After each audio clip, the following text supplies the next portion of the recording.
Hello everyone, DVS ম্যাডামের ক্লাসে তোমাদের সকলকে স্বাগতম। আমি ডিভিএস ম্যাডাম। সবার আগে চ্যানেলটা সাবস্ক্রাইবের পর প্রত্যেকে নোটিফিকেশন অন রাখবে, যাতে যখন যখন ভিডিও আপলোড হোক তোমাদের কাছে পৌঁছে যায়।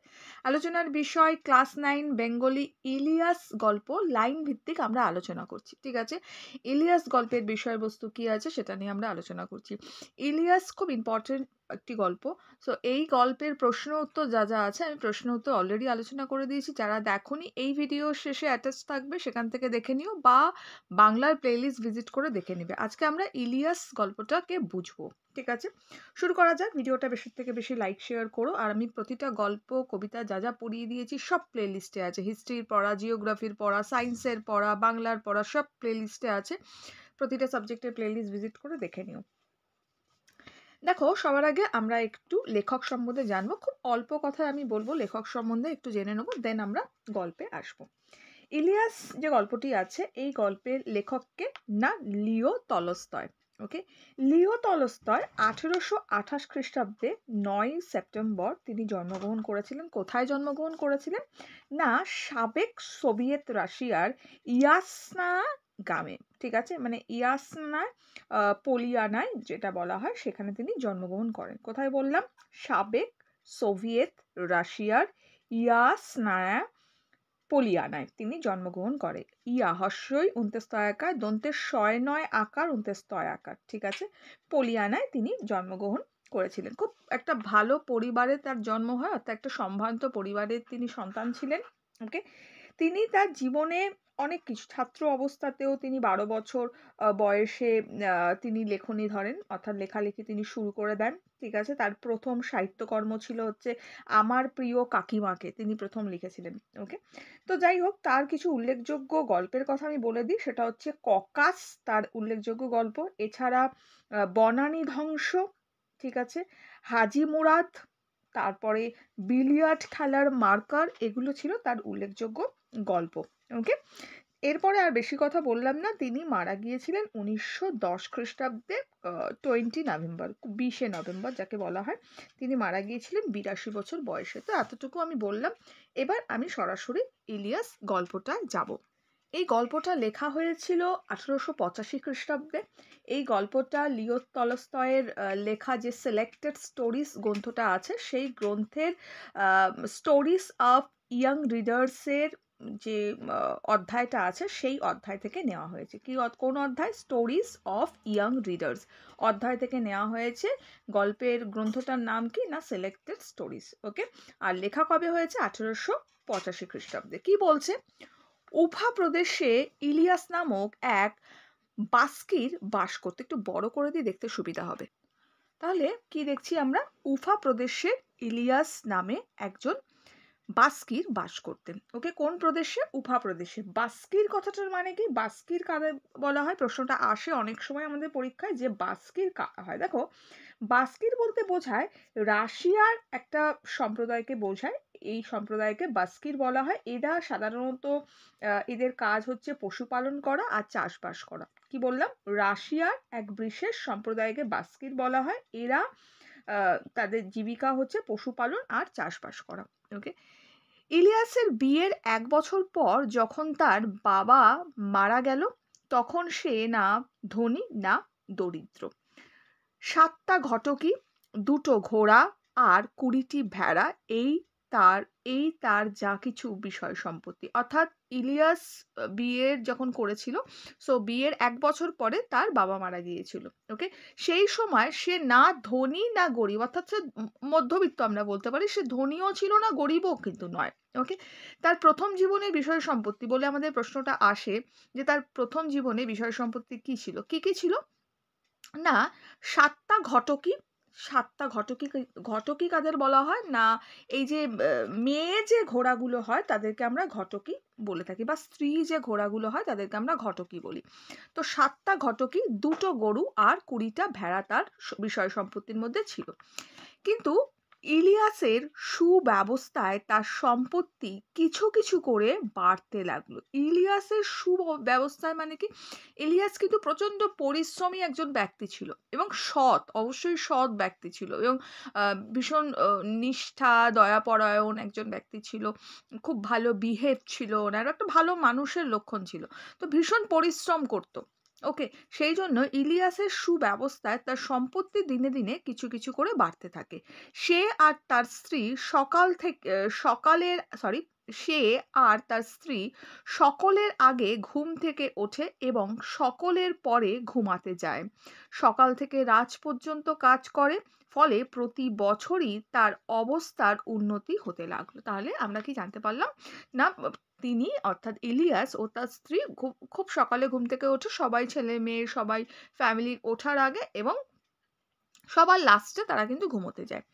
এইভাবে 35, ওকে 35 মানে জানোই তোমরা 35 মানে 35, তো যাই হোক 35 বছর পরিশ্রম করে সে প্রচুর সম্পত্তি করে ফেলে। তখন তার কতগুলো সম্পত্তি, ভালো করে ফলো করো, তখন তার 200 ঘোড়া, 150 গরু মোষ আর 1200 ভেড়া। অর্থাৎ তার সম্পত্তির পরিমাণ কত, এটা কিন্তু আমাদের প্রশ্ন আসে। তো যখন তার সম্পত্তির পরিমাণ জানতে চাইবে তখন আমাদের বলতে লাগবে এটা কিন্তু। তার প্রথম জীবনের সম্পত্তি যদি জিজ্ঞেস করে তখন আমাদের এটা বলতে হবে। ওকে, আর তার বর্তমান সম্পত্তি বা তার সম্পত্তির পরিমাণ কি ছিল সেটা বললে তখন আমাদের এটা বলতে হবে। তো যাই হোক, তিনি 35 বছর প্রচুর পরিশ্রম করেছিল। কত বছর না, 35 বছর পরিশ্রম করেছিল। করে তিনি কি কি করেছিলেন, 200 ঘোড়া, 150 গরু মোষ আর 1200 ভেড়া করেছিলেন। ভাড়াটে মজুররা তার গরু ঘোড়ার দেখাশোনা করতো। তো ভাড়া করে কিছু মজুর তিনি রেখেছিলেন যারা তার গরু ঘোড়ার দেখাশোনা করতো। ভাড়াটে মজুরানীরা দুধ দেয়, কুমিশ, মাখন আর পনির তৈরি করে। মজুরানীরা কি করতো ভাড়াটে, তারা করতো হচ্ছে দুধ দেয় না, সরি, দুধ দোয়ে। দোয়ে মানে কি, ওই যে দুধ বার করা আর কি। তো যেটা তার গরু মোষ ছিল তার থেকে দুধ দোয়ানো যেটা আমরা বলে থাকি সেটাই।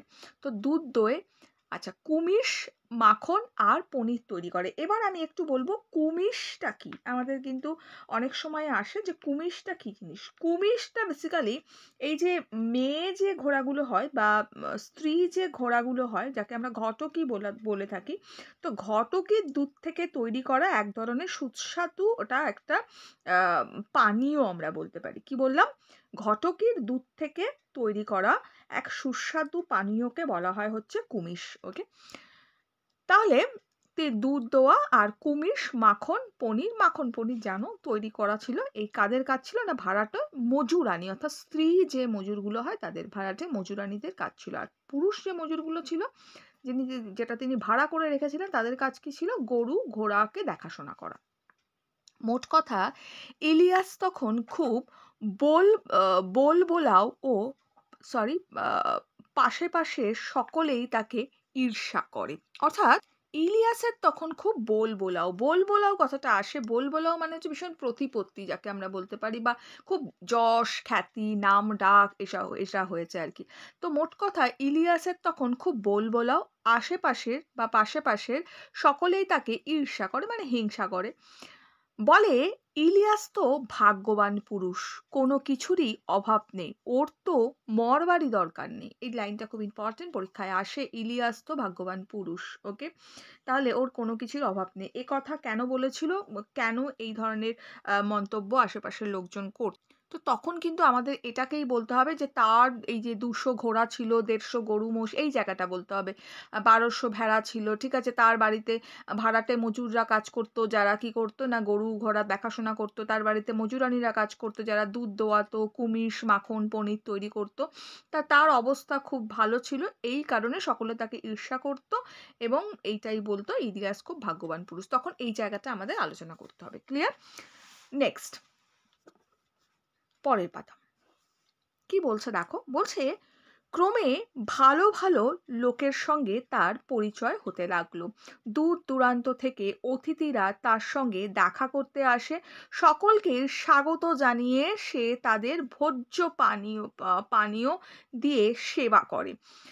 সে যখনই আসুক, কুমিজ, চা, শরবত আর মাংস সব সময় হাজির। অতিথি এলেই বা এলেই একটা বা দুটো ভেড়া মারা হতো, সংখ্যায় বেশি হলে ঘটকি মারা হতো। তাহলে আমরা এই জায়গাটাতে কি বুঝতে পারছি যে তার পরিস্থিতি ভালো ছিল, শুধু ভালো পরিস্থিতি হলেই হয় না, ভালো মনটা থাকাও জরুরি আছে। তার খুব ভালো ছিলেন আর কি, ভালো মন ছিল।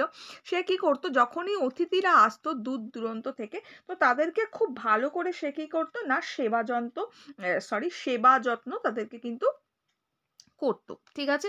এবং তাদেরকে পানীয় খেতে দিত, ভোজ্য মানে কি, মানে যেসব জিনিস ভোজন আহার আমরা যাকে বলতে পারি, ঠিক আছে, যেসব জিনিস ভোজনের উপযোগ্য সেটাকেই ভোজ্য বলে, ভোজন করার উপযোগ্য যে জিনিস তাকেই ভোজ্য বলে। তো খাওয়া দাওয়া যাকে বলা হয়, তা পানীয় তাদেরকে দেওয়া হতো। কি কি খাওয়া দাওয়া দেওয়া হতো, এটা প্রশ্ন আসে, কি কি অতিথিরা এলে কি কি খাওয়া দাওয়া দেওয়া হতো, তখন কিন্তু এটা বলতে হবে যখনই অতিথিরা আসুক তাদের কুমিষ দেওয়া হতো। কুমিষ কি বুঝিয়ে দিয়েছি, চা শরবত দেওয়া হতো, মাংস দেওয়া হতো। যদি অতিথির সংখ্যা বেশি হতো তাহলে কি হতো না, ঘটকিও মারা হতো। আর এটাও হাইলাইট করবে, অতিথিরা এলে একটা দুটো ভেড়াও মারা হতো, ঠিক আছে? যদি সংখ্যায় বেশি থাকতো তখন ঘটকি মানে হচ্ছে মেয়ে ঘোড়া, সেটাও মারা হতো। ক্লিয়ার? নেক্সট বলেছে, ইলিয়াসের 2 ছেলে 1 মেয়ে, সকলেরই বিয়ে হয়ে গেছে। ইলিয়াস যখন গরিব ছিল ছেলেরা তার সঙ্গে কাজ করত, গরু ভেড়া চড়াতো, কিন্তু বড়লোক হওয়ার পর তারা আয়েশি হয়ে উঠল। বড়টি এক বড়টি এক মারামারিতে মারা গেল। ছোটটি এমন এক ঝগড়ুটে বউ বিয়ে করলো যে তার বাপের আদেশ অমান্য করতে শুরু করলো। ফলে ইলিয়াসের বাড়ি থেকে তাদের তাড়িয়ে দেওয়া হলো। অর্থাৎ আমরা এই জায়গাটা কি বুঝতে পারলাম, যে ইলিয়াসের ছিল কজন ছেলে মেয়ে, না তার 2 ছেলে ছিল এবং 1 মেয়ে ছিল। এবার কি হয়েছে না, ইলিয়াসের আম সকলেরই তাদের বিয়ে হয়ে গেছে। এবারে বিয়ে হওয়ার পর কি হয়েছে, ইলিয়াস আ সরি আ ইলিয়াস প্রথম কথা বলছে বিয়ে হয়ে গেছে, পরে এই যে ঘটনাটা এটা আগের কথা বলছে। তো এই যে ছেলে মেয়ে তাদের সকলেরই বিয়ে হয়ে গেছে। ইলিয়াসের ছেলে মেয়ে যখন ছোট ছিল বা ইলিয়াস যখন গরিব ছিল তখন কিন্তু তার যে ছেলে মেয়েরা বা ছেলেরা তাকে কিন্তু হেল্প করতো, অর্থাৎ গরু ভেড়া এসব চড়াতে তাদেরকে কিন্তু ছেলেরা হেল্প করতো যখন পরিস্থিতিটা তার খারাপ ছিল। কিন্তু যেই পরিস্থিতি ঠিক হলো, অর্থাৎ ইলিয়াসের পয়সা হলো, তখন ছেলে মেয়েদের ওই যে পয়সার একটা বলে না রো আপ চলে আসা, তো সেটা কিন্তু চলে এলো। তারা আয়েশি হয়ে গেল, লেজি হয়ে গেল, জানে আমার বাবার তো পয়সা আছে, প্রবলেম কি আছে, ঠিক আছে, সে সব হয়ে যাবে, আমার কাছে তো টাকা আছে। মানুষ যখন ভাবে আমার কাছে টাকা আছে অনেক, কাজ করে আর কি হবে, তার কি হবে, অধঃপতন সেই সময় হওয়া ছাড়া তো আর কোনো পথ থাকে না। তো সেরকমই অবস্থা হয় আর কি। তো যাই হোক, তো তারা ভাবতো আমার কাছে, বাবার কাছে তো অনেক পয়সা আছে, অনেক কিছু আছে, ঠিক আছে, ও চলবে। তো তারা আয়েশি মানে লেজি যাকে বলা হয়, তো সেই ধরনের বিলাসবহুল যেটা আমরা বলতে পারি হয়ে গেছিল। ওকে?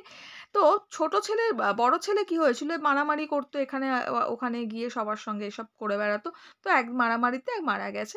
আর ছোট ছেলেটার কি হয়েছে, যে বিয়ে করেছিল তাদের তো বিয়ে হয়ে গেছে, ছোট ছেলের কি হয়েছে না, বিয়ে যে করেছে, যার যে বউ সে নিয়ে এসেছে সে ভীষণ ঝগড়টে, বাবার আদেশ সে মানে না, মানে শ্বশুর মানে ফ্যামিলির বড়দের কাউকে রেসপেক্ট করে না।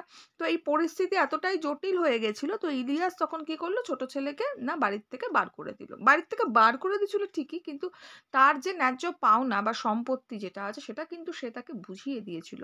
ওকে, এটা আমরা আসবো।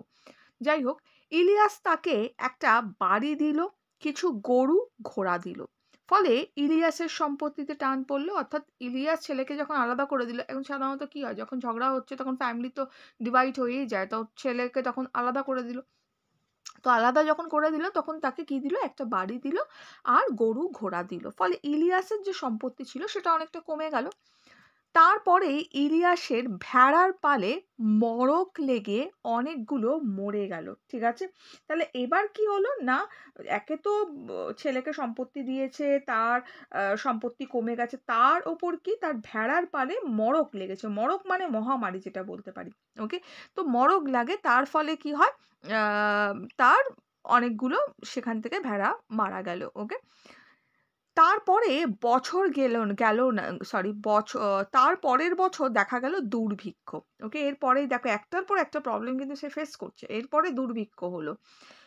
খড় পাওয়া গেল না একেবারেই, খড় পাওয়া গেল না একেবারেই। ফলে সে বছর শীতকালে অনেক গরু মোষ না খেয়ে মরল। তার মানে দুর্ভিক্ষ হলে তখন তো মানুষই খেতে পাচ্ছে না। তো খড় জানো গরু মোষরা যেগুলো খায় আরকি, যেটা আমরা বিচুলি বলে থাকি। ঠিক আছে? তো যেটা খায় সেটাকেই খড় বলা হয়। তো খড় সে সময় পাওয়া গেল না। তার ফলে গরু মোষদের খাদ্যই তো খড়। সেটা খেতে পাচ্ছে না, গরু মোষ অনেক মারা গেল। তারপর কিরবিচরা তার সবচাইতে ভালো ঘোড়াগুলো চুরি করে নিয়ে গেল। এইবার প্রশ্ন আসে হচ্ছে কিরবিচটা কি? কিরবিচ বলতে আমরা এক কথায় বলতে আমি বলবো তাদেরকে দস্যু যাদের বলা হয়। ঠিক আছে? কিরবিচ হচ্ছে রাশিয়ার উপজাতি অধিষ্ঠিত যে অঞ্চলগুলো ছিল সেই অঞ্চলের একটা যাযাবর শ্রেণীর দস্যু। ঠিক আছে? এবং খুব বড় মাপের দস্যু ছিল তারা কিন্তু। ঠিক আছে? তাদেরকেই কিন্তু বলা হতো যে কিরবিচ। তাহলে আমরা এখানটা কি জানতে পারছি? এরপরে কিরবিচরা তার সব চাইতে ভালো ঘোড়াগুলোকে চুরি করে নিয়ে গেল। কারণ এদের তো দস্যু ছিল। তো তারা কি করলো না, তার ভালো যে ঘোড়াগুলো ছিল সেই ঘোড়াগুলোকে চুরি করে নিয়ে গেল। ইলিয়াসের অবস্থা এবার খারাপ হয়ে গেল। দেখো একটার পর একটা প্রবলেম ফেস করলো। একে কি করলো, কেন অবস্থা খারাপ হয়েছে দেখো আমরা জানতে পারছি। একে তার ছেলেকে তার সম্পত্তির থেকে বাড়ি দিয়ে দেওয়া হলো, গরু ঘোড়া দিয়ে দিয়েছে। তারপরে কি হলো না, তারপরে দেখা গেল হচ্ছে দুর্ভিক্ষ, তার গরু মোষরা মারা গেল। ঠিক আছে? তার আগেও কি হয়েছিল না, ভেড়ার যে পাল ছিল সেই পাড়ে মরক অর্থাৎ মহামারী লেগেছিল। এরপরে আবার কি হলো না, এরপরে কিরবিচরা অর্থাৎ যে যাযাবর দস্যুরা রাশিয়ার ছিল, তারা কি করেছিল না, তার যে ঘোড়া, সে ভালো ঘোড়াগুলো সেগুলো চুরি করে নিয়েছিল। তো ইলিয়াসের অবস্থা খারাপ হলো। বোঝা গেল কেন খারাপ হলো। যত তার অবস্থা পড়তে লাগলো ততই তার শরীরের জোরও কমতে লাগলো। দেখো 35 বছর যে মানুষটা পরিশ্রম করে একটা পজিশন তৈরি করেছে, তার তো বয়স হবেই, তাই না? সে বিয়ে হয়েছে, তারপরে 35 বছর পরিশ্রম করেছে, অটোমেটিক তার বয়স হয়ে এসছে এখন। ওকে, তার এবার পরিস্থিতিটাও খারাপ হচ্ছে, তার যে মনের জোর সেটাও তো কমছে, শরীরের জোরের সঙ্গে মনের জোরটাও কমছে। তো পরিস্থিতির সঙ্গে সঙ্গে তার কি হলো, শরীরের জোরও কমতে থাকলো। আচ্ছা, এমনি করে 70 বছর বয়সে ইলিয়াস বাধ্য হয়ে তার পশমের কোট, কম্বল, ঘোড়ার জিন, তাঁবু আর সবশেষে গৃহপালিত পশুগুলোকে বিক্রি করে দিয়ে দুর্দশার একেবারে চরমে নিয়ে গেল। তার মানে কি হলো, এবার 70 বছর যখন তাকে তো সংসারটা চালাতে হবে, তাকে তো খেয়ে বাঁচতে হবে, তাই না? তো ধীরে ধীরে ধীরে ধীরে সে কি করলো, একটার পর একটা সে জিনিসকে বিক্রি করতে লাগলো। কি কি? যখন 70 বছর বয়স হলো সেই অবধি সে নিজেকে চালানোর জন্য, নিজেকে মানে নিজের খাওয়ার জোটানোর জন্য সে কি করলো, একটার পর একটা জিনিসকে সে বেচতে থাকলো। তার পশমের কোট, কম্বল, ঘোড়ার জিন। ওকে, ঘোড়ার জিন মানে কি বলো তো? ঘোড়া যে থাকে তার পিঠে বসার জন্য আমরা যে জিনিসটা ব্যবহার করি না, আসন ধরো বলতে পারো, ব্যবহার করা হয়, সেটাকে ঘোড়ার জিন বলে। তো যাই হোক, জিন, তাঁবু, সবশেষে গৃহপালিত পশুগুলো তিনি বিক্রি করে দিল এবং তার অবস্থা প্রচণ্ড খারাপ হয়ে গেল। আসল অবস্থা বুঝে উঠবার আগেই সে এক্কেবারে সর্বহারা হয়ে পড়ল, মানে সব শেষ তার আর কি। ফলে বৃদ্ধ বয়সে স্বামী স্ত্রীকে অজানা লোকের বাড়িতে বাস করে। ফলে বৃদ্ধ বয়সে স্বামী স্ত্রীকে অজানা লোকের বাড়িতে বাস করে তাদের কাজ করে খেতে হতো। অর্থাৎ সে তখন কি করেছিল, ইলিয়াস তার স্ত্রীকে নিয়ে এক অজানা লোকের বাড়িতে, মানে পাশেই এক প্রতিবেশীর বাড়িতে, সেটা আসবো আমরা, বাস করে তাদের নিজেদেরকে জীবিকা মানে খাওয়া দাওয়া করতে হতো, খাওয়া দাওয়া জোটাতে হতো। ওকে, সম্বলের মধ্যে রইল শুধু কাঁধে একটা বোঁচকা, তাতে ছিল একটা লোমের তৈরি কোট, টুপি, জুতো আর বুট। আর তার বৃদ্ধা স্ত্রী শ্যামশেমাগী। ঠিক আছে, তার স্ত্রীর নাম কি ছিল প্রশ্ন আসে। তার স্ত্রীর নাম ছিল হচ্ছে শ্যামশেমাগী। ওকে, আর আহ, সে যখন বৃদ্ধা অবস্থায় তার সবকিছু চলে গিয়েছিল, তার বোঁচকা ছিল তার কাছে একটা, তাতে কি ছিল? তাতে ছিল, এটাও প্রশ্ন আসে, যে লোমের তৈরি কোট, টুপি, জুতো, বুট। ঠিক আছে, এগুলো তার কাছে ছিল নিঃসম্ব লাস্ট পর্যন্ত। তো বিতাড়িত পুত্র অনেক দূর দেশে, বিতাড়িত পুত্র মানে তাড়িয়ে দিয়েছিল যে ছেলেকে আর কি, বিতাড়িত পুত্র অনেক দূর দেশে চলে গেছে, মেয়েটিও মারা গেছে। অর্থাৎ তার ছেলে তো আগেই মারা গিয়েছিল এবং তার যে মেয়ে ছিল, 2 ছেলে 1 মেয়ে ছিল, তো মেয়েও কিন্তু মারা গেছে। বৃদ্ধ দম্পতিকে সাহায্য করবার কখনো কেউ নেই। তাহলে বৃদ্ধ দম্পতিকে এখন যে বাবা মায়ের পাশে দাঁড়াবে এরকম কিন্তু তখন কেউ নেই আর। ঠিক আছে। মোহাম্মদ শাহ নামে এক প্রতিবেশীর করুণা হলো বুড়ো বুড়ির ওপর। বুড়ো বুড়ি মানে ইলিয়াস ও তার যে স্ত্রী শামসেমাগি, তার ওপর কার করুণা হলো না, এক প্রতিবেশী। প্রতিবেশীর নাম কি? মোহাম্মদ শাহ, মনে থাকে যেন। আচ্ছা, সে নিজে ধনী নয়, গরিবও নয়, তবে থাকতো সুখে, আর লোকও ভালো। ইলিয়াসের অতিথি বৎসলতার কথা স্মরণ করে তার খুব দুঃখ হলো। ঠিক আছে, এই প্রশ্নটাও পরীক্ষায় আসে। তো যাই হোক, সে যে ওর নামটা কি জানো, মোহাম্মদ শাহ। মোহাম্মদ শাহ কে ছিল না, মোহাম্মদ শাহ ছিল কিন্তু তার এক প্রতিবেশী। তো প্রতিবেশী তাদের যে করুণ অবস্থা, ইলিয়াস ও তার যে স্ত্রীর যে করুণ অবস্থা, সেটা দেখে কিন্তু তার খুব দুঃখ হলো। এবং মোহাম্মদ শাহ কি করলো, তার মনে পড়ে গেল যে আহ, ওই যে ইলিয়াসের আতিথি বাৎসল্যতার কথা, মানে আতিথেয়তার কথা। ইলিয়াস তো খুব আতিথেয়তা করতো, সবাইকে ভালো করে খাওয়ানো, ঠিক আছে, চা শরবত মাংস সব কিছুই দিত, সেটার কথা মনে পড়ে গেল। তো আমায় যদি প্রশ্ন আসে যে ইলিয়াসের আতিথি বাৎসল্যতা কেমন ছিল, ঠিক আছে, তখন কিন্তু আমাদের এইটাকে লিখতে হবে, এই জায়গাটা যে পড়েছি আমরা সেটা আমরা লিখবো। ওকে। তো যাই হোক, তার দুঃখ হলো, বলল, ইলিয়াস তুমি আমার বাড়ি এসে আমার সঙ্গে থাকো, বুড়িকেও নিয়ে এসো, অর্থাৎ স্ত্রীকেও নিয়ে এসো, যতটা ক্ষমতায় কুলায় গ্রীষ্মে আমার তরমুজ খেতে কাজ করবে, আর শীতকালে গরু ঘোড়াগুলোকে খাওয়াবে। শামসে শামসেমাগি ঘটকিগুলোকে দুইতে পারবে, কুমিশ তৈরি করতে পারবে, আমি তোমাদের দুজনের খাওয়া পড়া দেবো, এছাড়া যদি কখনো কিছু লাগে বলবে, তাও দেব। তাহলে এখানে আমাদের কিন্তু প্রশ্ন আসে যে মোহাম্মদ শাহ কে ছিলেন এবং কিসের বিনিময়ে তিনি ইলিয়াসকে এবং তার স্ত্রীকে আশ্রয় দিয়েছিল। তো মোহাম্মদ শাহ কে ছিল, আমরা জানতেই পারলাম যে মোহাম্মদ শাহ ছিল হচ্ছে যে ইলিয়াসকে তার কঠিন পরিস্থিতিতে রক্ষা করেছিল বা উদ্ধার করেছিল, এবং মোহাম্মদ শাহ ছিল হচ্ছে তার প্রতিবেশী, আমরা বলতে পারি। এবং বিপদে যখন পড়েছিল ইলিয়াস, তখন তার পাশে এসে দাঁড়িয়েছিল। সে কিসের বিনিময়ে তাদেরকে আশ্রয় দিয়েছিল না, তাদেরকে বলেছিল এইটা তখন আমরা লিখবো যে তুমি আমার গ্রীষ্মকালে আমার তরমুজের খেতে কাজ করবে এবং শীতকালে কি করবে না, গরু ঘোড়াগুলোকে খাওয়াবে। আর তার যে স্ত্রী ছিল শামসেমাগি, সে কি করবে না, সেও ঘটকি যেগুলো আছে সেই ঘটকগুলোকে দুইতে পারবে আর কি, মানে দোয়াবে, আর কুমিজ তৈরি করতে পারবে। তো সেটা ছিল তাদের কাজ, সেই বিনিময়ে তারা খাওয়া পড়া দেখবে এবং এক্সট্রা যদি কিছু লাগে সেটাও সে দেবে, সে কথাই তাদের সঙ্গে হয়েছিল। নেক্সট বলছে, ইলিয়াস প্রতিবেশীকে ধন্যবাদ দেয়। সে আর তার স্ত্রী মোহাম্মদ শাহর বাড়িতে ভাড়াটে মজুরের মতো কাজ করে খেতে লাগলো। প্রথমে বেশ কষ্ট হতো, কিন্তু ক্রমে ক্রমে সব সয়ে গেল। যতটা পারতো কাজ করতো আর থাকতো। বুড়ো বুড়িকে রেখে মোহাম্মদ শাহরও লাভ হলো, কারণ নিজেরা একদিন মনিব ছিল বলে সব কাজই তারা ভালোভাবে করতে পারতো। তাছাড়া তারা অলস নয়, সাধ্যমতো কাজকর্ম করে। তবু এই সম্পন্ন মানুষ দুটি দুরবস্থা দেখে মোহাম্মদ শাহর দুঃখ হতো। তাহলে মোহাম্মদ শাহ তাদেরকে যে রাখলো নিজের বাড়িতে, কিন্তু মোহাম্মদ শাহ তাদের যে কাজকর্ম সেটা দেখে সে যথেষ্ট খুশি ছিল।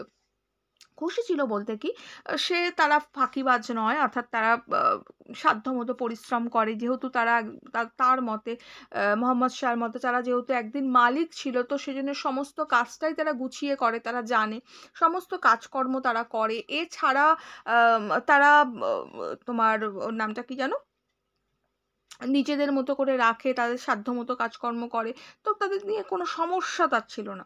ওকে, যাই হোক, কিন্তু তবুও তার দুঃখ হতো, এই যে একজন মালিক ছিল, আজ তাকে মানুষের বাড়িতে এসে যে তার বাড়িতে কত ভাড়াটে মজুর কাজ করতো, সে তাকে ভাড়াটে মজুর হয়ে খেতে হচ্ছে, তো সেই জন্য খারাপও লাগতো তার।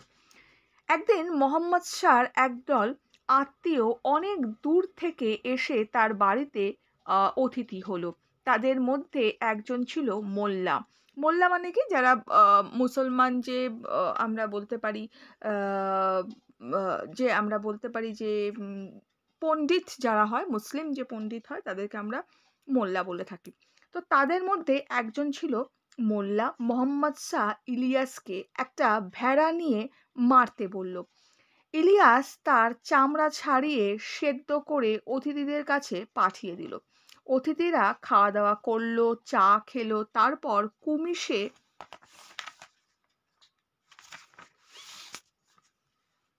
হাত দিল। নেক্সট বলেছে, মেঝের কম্বলের উপরে পাতা কুষাণে গৃহস্বামীর সঙ্গে বসে অতিথিরা বাটির থেকে কুমিষ পান করতে করতে গল্প করছিল। এমন সময় কাজ শেষ করে ইলিয়াস দরজার পাশে দিয়ে যাচ্ছিল।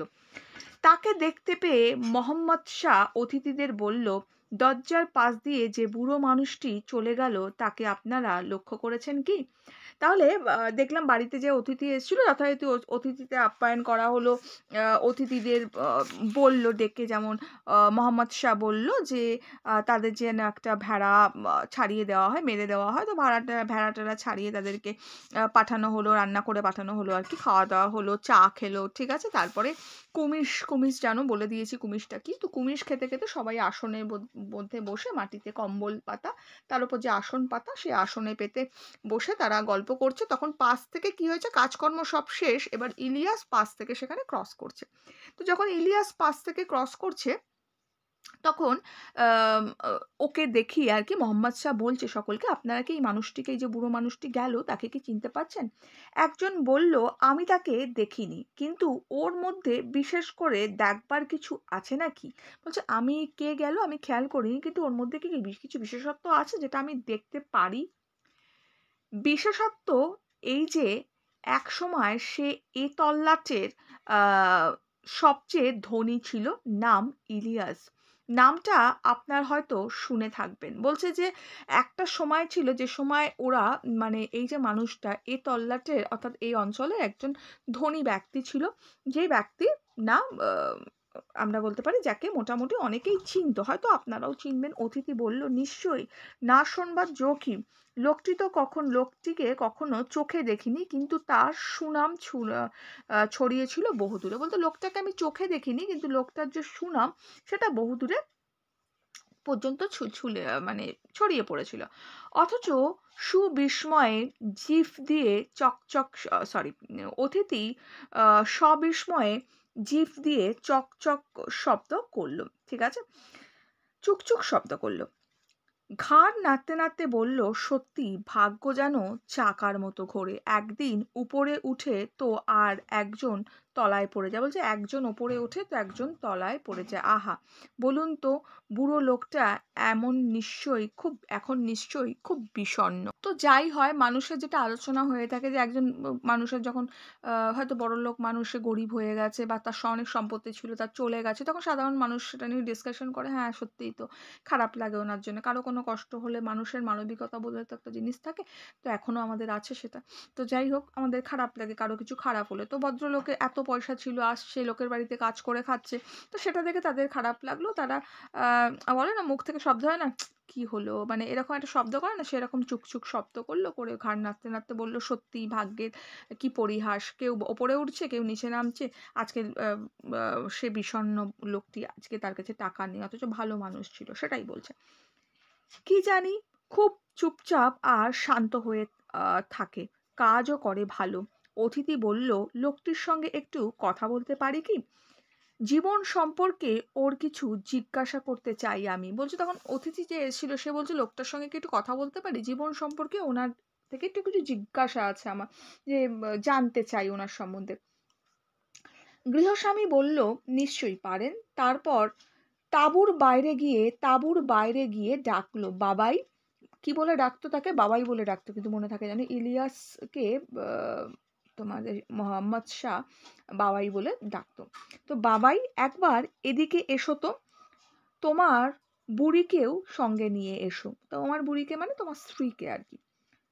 আমাদের সঙ্গে একটু কুমিষ পান করবে। বলছে, এসো আমাদের সঙ্গে একটু কুমিষ পান করো।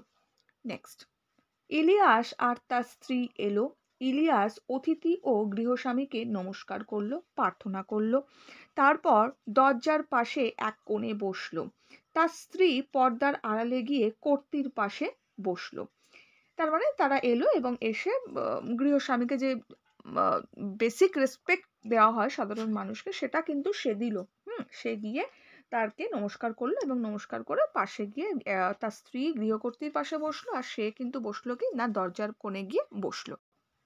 ইলিয়াসকে এক বাটি কুমিজ দেওয়া হলো। সে আবার অতিথি ও গৃহস্বামীকে মাথা নিচু করে নমস্কার করলো এবং একটু খেয়ে বাকিটা নামিয়ে রাখলো।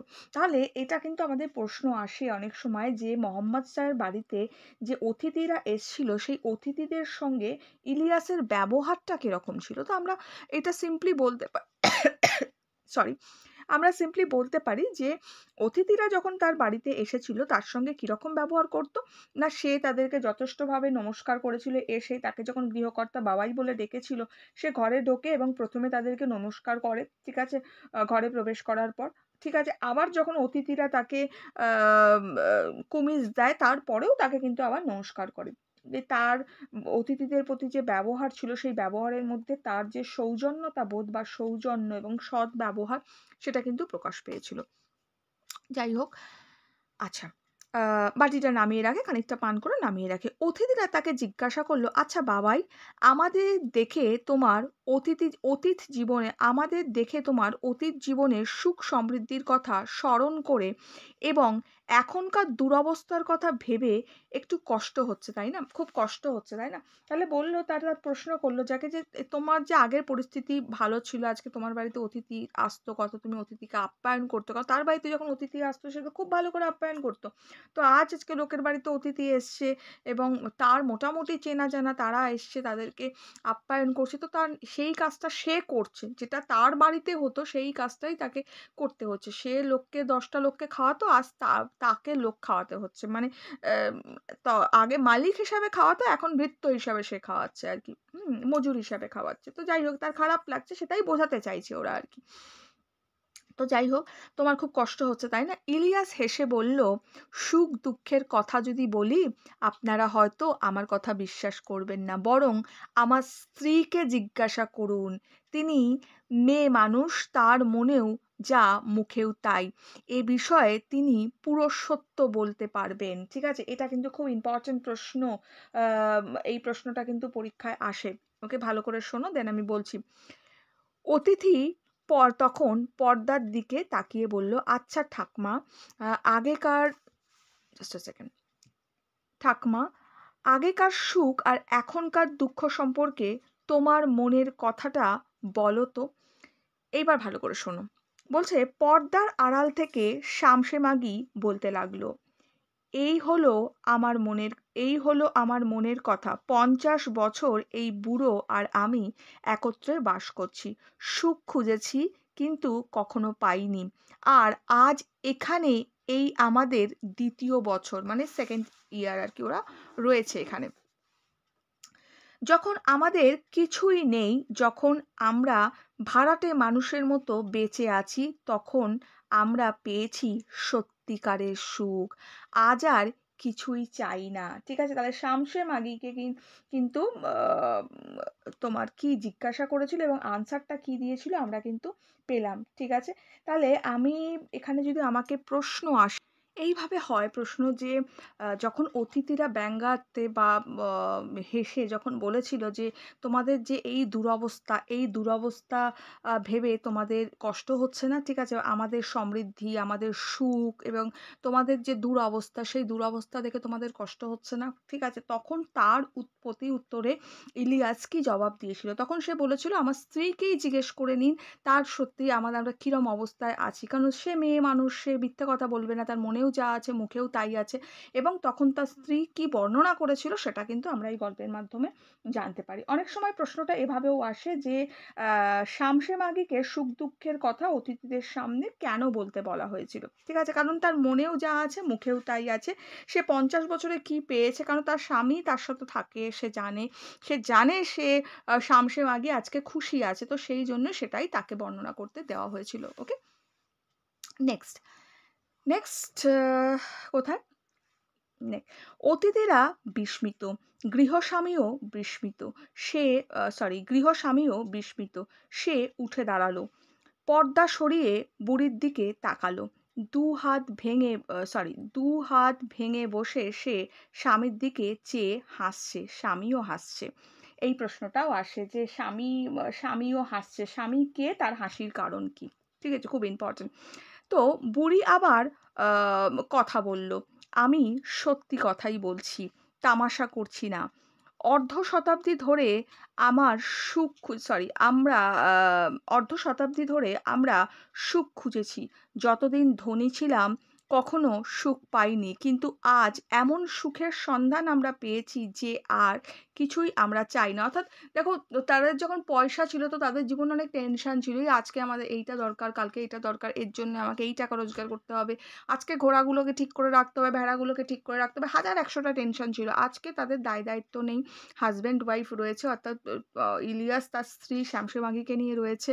তাদের মধ্যে এখন কোনো প্রেশার নেই, টেনশন নেই, সুখেই রয়েছে, কাজ করছে, যতটা সম্ভব কাজ করছে, আবার তারা নিজের স্ত্রীর সঙ্গে সময় দিতে পারছে, তারা নিজেদের মতো বাঁচতে পারছে, তো সেই জন্য তারা সুখী। ঠিক আছে? তো যখন ব্যঙ্গাত্মে সবাই অতিথিরা বিস্মিত হলো, হাসলো, তখন কিন্তু তারা এর উত্তরে জবাবে এই কথাগুলোই বলেছিল যে, আমরা আজকে সত্যি কথাই সুখী। আপনাদের কাছে এটা ব্যঙ্গাত্ম হতে পারে, বাট আমরা সুখী। ঠিক আছে? যাই হোক, কিন্তু এখন কিসের তোমাদের সুখ হচ্ছে? কিন্তু এখন কিসে তোমাদের সুখ হচ্ছে? বলছে সুখটা কিসে হচ্ছে দেখো। বলছি, বলে বলল, যখন ধনী ছিলাম বুড়োর আর আমার এক মুহূর্তের জন্য শান্তি ছিল না। এই কথাটাই আমি ডিসকাশন করলাম। কথা বলবার সময় নেই, অন্তরের কথা ভাববার সময় নেই, ঈশ্বরের কাছে প্রার্থনা করার সময় নেই, দুশ্চিন্তার অন্ত ছিল না। হয়তো অতিথিরা এলেন, এক দুশ্চিন্তা, কাকে কি খেতে দিই, কি উপহার দিই যাতে লোকে নিন্দা না করে। আবার অতিথিরা চলে গেলে মজুরদের দিকে নজর দিতে হয়, তারা যেন কম খেটে বেশি খেতেই ব্যস্ত। তেমনি আমারও নিজেদের স্বার্থে তাদের উপর কড়া নজর রাখি, আমরাও নিজেদের স্বার্থে তাদের উপর কড়া নজর রাখি। সেও তো পাপ। অন্যদিকে দুশ্চিন্তা, এই সব কারণগুলোই দেখিয়েছে, কিন্তু অন্যদিকে দুশ্চিন্তা, এই বুঝি নেকড়েতে ঘোড়ার বাচ্চা বা গরু বাছুর নিয়ে চলে যায়, কিংবা চোর এসে ঘোড়াগুলোকে ছড়িয়ে নিয়ে সরে পড়ল। রাতে ঘুমোতে গেলাম, কিন্তু ঘুমোবার উপায় নেই, মনে দুশ্চিন্তা, ভেড়া বুঝি ছানাগুলিকে চেপে মেরে ফেললো। ওকে, ভেড়িয়া হয় না, সেটাই, ভেড়ি বুঝি ছানাগুলোকে চেপে মেরে ফেললো। ফলে সারা রাত ঘুমই ছিল না। একটা দুশ্চিন্তা পেরোতেই আর একটা এসে মাথায় চাড়া দিত। শীতের জন্য যথেষ্ট খড় মজুদ আছে তো? এছাড়া বুড়োর সঙ্গে মতবিরোধ ছিল, সে হয়তো বলল এটা এইভাবে করা হোক, আমি বললাম অন্য রকম, ফলে ঝগড়া। সেও তো পাপ। কাজেই এক দুশ্চিন্তার থেকে আরেক দুশ্চিন্তায়, এক পাপ থেকে আরেক পাপে কাটতো। সুখী জীবন কাকে বলে কোনোদিনই বুঝিনি। তাহলে বোঝা গেল তারা যে কারণটা দেখিয়েছিল, সেই কারণটা কিন্তু খুব ইম্পর্ট্যান্ট এই জায়গাটায়। প্রশ্নটা এইভাবে আসে যে আর এখন, ঠিক আছে? অর্থাৎ আর এখন লাইন তুলে আমাদের বলে যে এখন বলতে কোন সময়কে বোঝানো হয়েছে, এই সময় ইলিয়াসের পরিস্থিতি কি, আর আগে ইলিয়াসের সংসারে সুখ ছিল না কেন। তো আগে সুখ ছিল না কেন যখন বলবে, তখন আমরা এই আনসারটাকেই দেব যে আগে সুখ কেন ছিল না, কারণ তাদের মনে হাজার একশোটা দুশ্চিন্তা ছিল, যেটা আমি বললাম, তারা ঈশ্বরের কাছে প্রার্থনা করার সময় পর্যন্ত পেত না, নিজেদের মনে কাজে সারাক্ষণ ব্যস্ত থাকতো, নিজেদের মনের অন্তরের কথা নিজেদের মধ্যে শেয়ার করতে তারা পারতো না। তারা যখন অতিথিরা আসতো তাদেরকে কি খেতে দেবে এই নিয়ে দুশ্চিন্তা থাকতো। অতিথিরা চলে গেলে তার বাড়িতে যে ভাড়াটেরা কাজ করতো, অর্থাৎ ভাড়াটে মজুররা যে কাজ করতো, তারা ঠিকঠাকভাবে কাজ করছে কিনা, তারা ঠিক মতো সেই যতটা কাজ করছে মানে তার চেয়ে বেশি তারা টাকা নিয়ে নিচ্ছে কিনা, অর্থাৎ যেটা তার প্রাপ্য তার চেয়ে কম তারা কাজ করছে কিনা। ঠিক আছে, এটাও ছিল তাদের মনের মধ্যে। আবার কখনো মনে হতো যে নেকড়েতে এসে হয়তো ঘোড়া নিয়ে চলে যাচ্ছে, কখনো বাছুর নিয়ে চলে যাচ্ছে, ঠিকঠাক আছে কিনা, এই অনেক দুশ্চিন্তা তাদের মধ্যে আসছে। খড় ঠিকঠাক মজুদ আছে কিনা, মানে যেটা হয় আর কি, হাজার একশোটা চিন্তা চিন্তা থাকতো, কিন্তু এখন সেসব নেই। ওকে, এত চিন্তা থাকতো, এত দুশ্চিন্তা থাকতো, দুজনের মধ্যে মতবিরোধ থাকতো। কেউ বলতো এইভাবে কাজটা করো, কেউ বলতো অন্যভাবে করতে হবে। তো মতবিরোধ থাকতো, তারপরে দুজনের মধ্যে ঝগড়াও থাকতো। তো সেই জন্য আগে তার সংসারে সুখ নেই, কিন্তু এখন তার সংসারে কিন্তু সুখ রয়েছে। কেন, সেটা নিয়ে আমরা আলোচনা করব। এখন বুড়ো আর আমি একসঙ্গে সকালে উঠি, দুটো সুখ শান্তির কথা বলি, ঝগড়াও কিছু নেই, দুশ্চিন্তাও কিছু নেই। আমাদের একমাত্র কাজ প্রভুর সেবা করা। যতটা খাটতে পারি স্বেচ্ছাতেই খাটি, কাজেই প্রভুর কাছে আমাদের লাভ বই লোকসান নেই। বাড়িতে এলে সবার সরি বাড়িতে এলেই খাবার ও কুমিশ পাই। আচ্ছা, শীতকালে গরম হওয়ার জন্য লোমের কোট আছে, জ্বালানি আছে, আত্মার কথা আলোচনা করার বা ভাববার মতো সময় আছে। সময় আছে ঈশ্বরের কাছে প্রার্থনা করার। 50 বছর ধরে সুখ খুঁজে খুঁজে এতদিনে পেয়েছি। তাহলে বোঝা গেল যে কি বলছে, এখন তারা সুখী কেন? তারা বলছে যে শামসে মাগির কাছে তারা এই কথাগুলো শুনেছে। কি বোঝাতে চাইছে যে আগে সুখটা কেন ছিল না বুঝলাম, এখন কেন আছে? কারণ এখন তারা সুখ দুঃখের কথা নিজেদের মধ্যে আলোচনা করতে পারে। তারা সকালে ঘুম থেকে উঠে একে অপরকে সময় দিতে পারে। একে অপরের সঙ্গে, দেখো, টাকা থাকলেই যে মানুষের শান্তি থাকে সেটা কিন্তু সত্য কথা নয়। টাকা মানুষকে কখনো শান্তি দিতে পারে না। টাকা মানুষকে হয়তো লাক্সারি লাইফ দিতে পারে, কিন্তু টাকা মানুষকে শান্তি দিতে পারে না। শান্তিটা কিন্তু মনের ব্যাপার সম্পূর্ণ। একটা মানুষ সুখ ও শান্তিটা কিন্তু তখনই পায় যখন তার মনটা ভালো থাকে। তো এখন তার কাছে লাক্সারি লাইফ নেই হয়তো, কিন্তু তার মনে সুখ আছে।